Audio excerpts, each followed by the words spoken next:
Hello friends, అందరికీ నమస్కారం. Friends, ఈ వీడియోలో ఇప్పుడిప్పుడే రెండు తెలుగు రాష్ట్రాలకు సంబంధించిన వెదర్ అప్డేట్ వచ్చేసిందండి. రానున్నటువంటి మరో 4 రోజుల పాటు భారీ వర్షాలు కురుస్తాయని వాతావరణ శాఖ తెలుపుతుంది. ఏ జిల్లాల్లో ఈ వర్షాలు పడబోతున్నాయో పూర్తి వివరాలైతే వీడియోలోకి వెళ్ళి తెలుసుకుందాం. వీడియో నచ్చితే లైక్ చేయండి. అలాగే మీ యొక్క ఫ్రెండ్స్ అండ్ ఫ్యామిలీకి వీడియోని షేర్ చేయడం ద్వారా వాళ్ళు కూడా ఈ విషయాన్ని తెలుసుకుంటారు. ఇక లేట్ చేయకుండా టాపిక్ని స్టార్ట్ చేద్దాం. ఏపీలో మరోసారి వానలు పడతాయంటుంది వాతావరణ శాఖ.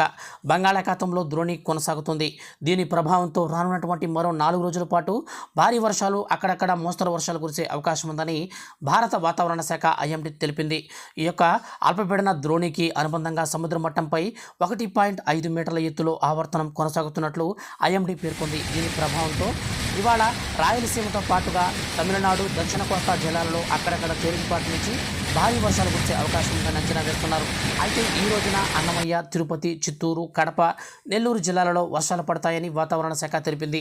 మరోవైపు ఏజెన్సీ ప్రాంతాలలో ఉష్ణోగ్రతలు బాగా పడిపోయాయి.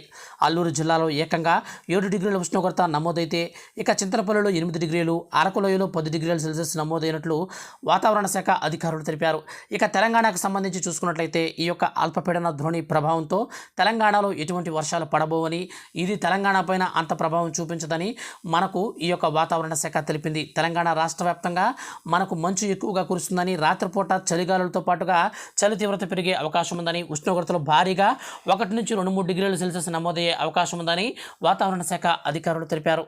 ఫ్రెండ్స్, ఇదండి ఇవాల్టి 2 తెలుగు రాష్ట్రాలకు సంబంధించిన వెదర్ రిపోర్ట్. నచ్చితే లైక్ చేసి మన ఛానల్ని సబ్స్క్రైబ్ చేసుకోండి. Thank you for watching.